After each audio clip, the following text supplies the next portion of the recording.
नमस्कार दोस्तों, हमारे YouTube चैनल में आपका स्वागत है। कैसे हैं आप? आई होप बढ़िया होंगे, मस्त होंगे। तो दोस्तों आज देखिए हमारे पास ये एक पावर सप्लाई रिपेयर होनी आई है। तो हमने इसको CPU में लगाया। तो CPU में लगाने पे प्रॉब्लम क्या आ रही है कि जैसे हम इस पे लगाते हैं तो इसमें क्या होता है कि धुआं निकलता है बाहर। तो जैसे कि कस्टमर ने भी हमें बताया कि इसमें कुछ तरीके का आवाज़ आई, धुआं निकलता है इस तरीके का। तो हमने सोचा कि इसको लगा के चेक करते हैं और इसमें क्या फ़ॉल्ट है वो आपको लाइव करके दिखाते हैं। तो अभी मैं आपको देखिए इसमें पावर सप्लाई देता हूँ और देने के बाद में देखते हैं क्या कंडीशन रहती है इसकी। ठीक है, तो यहाँ पे ऑन कीजिए एस पावर सप्लाई। ठीक है, ये प्रॉपर ऑन होगी लेकिन डिस्प्ले नहीं आएगा। ऑन नहीं हुई शायद। आप ऑन कीजिए, ऑन हो जाएगी। हाँ देखिए आवाज़ आने लग गई, ऑन नहीं हुई है, धुआं आने लग गया है। देखिए इधर धुआं दिखाइए आप, पावर सप्लाई में से धुआं आ रहा है। मैं हटा देता हूँ, ठीक है, कुछ ज़्यादा नुकसान हो जाएगा। तो देखो इस तरीके से धुआं आ रहा है। कई बार क्या ऑन भी हो जाता है फ़ैन और कई बार क्या है कि नहीं होता है, लेकिन देखो धुआं नहीं स्टार्ट हो जाती है इस तरीके से जैसे आपको दिखाया। तो अब देखते हैं कि इस पावर सप्लाई में क्या दिक्कत है।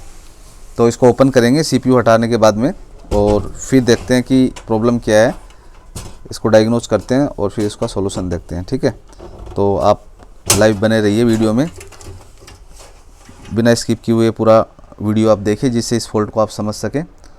और आप हमारे चैनल पे नए हैं तो इस चैनल को सब्सक्राइब ज़रूर कर दीजिए, लाइक शेयर ज़रूर कर दीजिए। हाँ दोस्तों, तो इस सप्लाई को क्या है ओपन करते हैं, फिर ओपन करने के बाद में देखते हैं इसमें क्या प्रॉब्लम है। लेकिन जहाँ तक हमारा एक्सपीरियंस है, इससे लगता है कि जब कैपेसिटर वगैरह में प्रॉब्लम हो जाती है, इंटरनली वो शॉर्ट हो जाते हैं, फूल जाते हैं, तो इस तरीके की प्रॉब्लम आती है। तो कैपेसिटर में धुआं आने लग जाती है। तो हो सकता है इसके अंदर कैपेसिटर ख़राब हों, आपको फिजिकली दिख भी जाएं, या फिर कई बार क्या हो सकता है कुछ मॉसफेट वगैरह में भी दिक्कत हो सकती है। तो इसको ओपन करते हैं, फिर देखते हैं इसमें क्या प्रॉब्लम आती है। ठीक है, तो मैंने आपको पहले भी बताया कि कोई भी पावर सप्लाई या कोई भी सर्किट रिपेयर करते हैं तो फिजिकल वेरिफिकेशन सबसे पहले करते हैं। जैसे कि कोई चीज़ फटी हुई तो नहीं है, या इस तरीके से कुछ कैपेसिटर वगैरह फुले हुए तो नहीं है, आउटपुट वगैरह। या देखिए इधर देखिए आप, यहाँ पे दिख गए हमें ये कैपेसिटर क्या है इसके अंदर फुले हुए हैं। तो ये चेंज करने से सही हो जाएगा शायद, क्योंकि जब इसको लगा रहे हैं तो हो सकता है इसी से वो धुआं आ रही है और ये शॉर्ट रहता है उस कंडीशन में, तो ऑन नहीं हो पाएगा, या ऑन हो जाता है तो ये लोड नहीं ले पाते कैपेसिटर।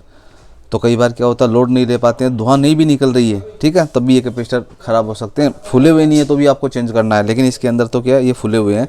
तो इस कैपेसिटर को हम चेंज करते हैं और फिर देखते हैं कि प्रॉपर ये SMPS चलता है या नहीं चलता है। ठीक है, तो इसको बाहर निकालते हैं PCB से सर्किट को, और निकालने के बाद में जो कैपेसिटर है इसको चेंज करेंगे, फिर इसको चेक करेंगे प्रॉपर ऑन हो पाता है या नहीं हो पाता है।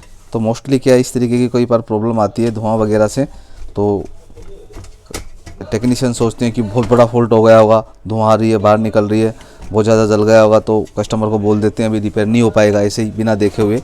तो ये ज़रूरी नहीं है कि ये धुआं बहुत तेज़ धुआं आ रहा है तो प्रॉब्लम मॉसफेट वगैरह सब फूक गए हैं, इस तरीके का कुछ नहीं होता है। हो सकता है बहुत छोटा पार्ट वगैरह भी ख़राब हो गया हो तब भी धुआं आने लग जाती है।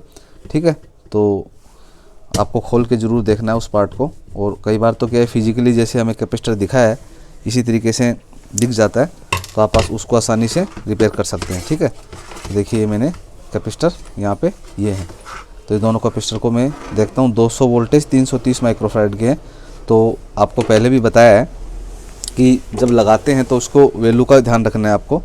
तो 200 वोल्टेज है तो 200 वोल्टेज का लगना चाहिए, 330 माइक्रोफैराड का लगना चाहिए। ठीक है, तो एक बार दो रहती वगैरह कुछ थोड़ा सा क्या आयरन में दिक्कत है, इसको मैं क्लीन कर देता हूँ। हाँ देखिए, ठीक है। तो जब आयरन सही तरीके से पकड़ नहीं कर पाता है तो आपको क्या पेस्ट लगाना ज़रूरी होता है, और थोड़ा आयरन की जो बिट है उसको क्लीन कर लें, क्योंकि कई बार क्या उस पर थोड़ा कार्बन टाइप का आ जाता है तो काम नहीं करता है। तो मैं कैपेसिटर को हटाता हूँ। ठीक है, दोनों कैपेसिटर को हटा लेता हूँ।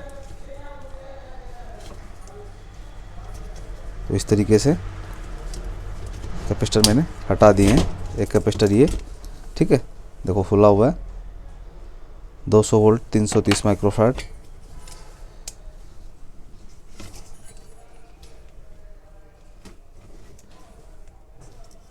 इधर देखिए ये ज़्यादा फटा हुआ है, ठीक है।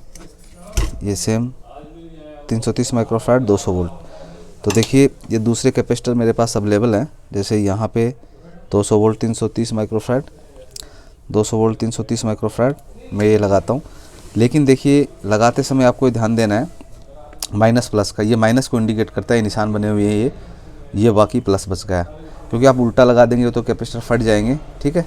तो इधर ये माइनस को इंडिकेट करता है, इधर वाला प्लस बच गया है। तो आपको लगाते समय कैपेसिटर में विशेष करके सिंबल्स जो कैपेसिटर पे बने हुए हैं उसको ध्यान देना है।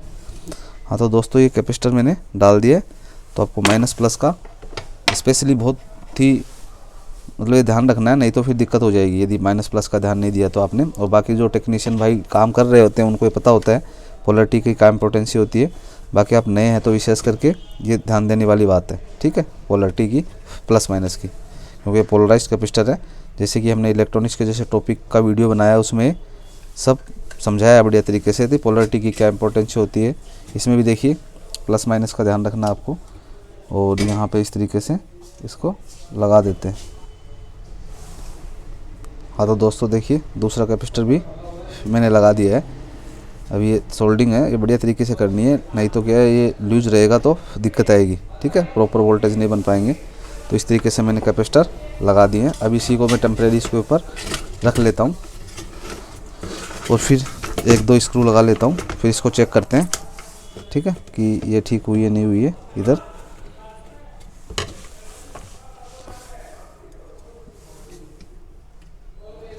दो स्क्रू लगा देता हूँ, फिर चेक कर लेता हूँ। बाकी मोस्टली मेरे हिसाब से चलनी चाहिए, नहीं चलेगी कोई और दिक्कत रहेगी तो फिर देखेंगे आगे। लेकिन जहाँ तक ये लग रहा था फॉल्ट के हिसाब से बढ़िया तरीके से पावर सप्लाई ये काम करनी चाहिए। अभी इसको आपको चेक करके मैं दिखा देता हूँ, ठीक है। तो यहाँ सप्लाई देते हैं और फिर चेक करते हैं, ठीक है दोस्तों। तो यहाँ पे मैंने इनपुट दिया, ठीक है। अभी इसको फैन देखते हैं, मूव करा के देखते हैं इसका, देना भाई कोई।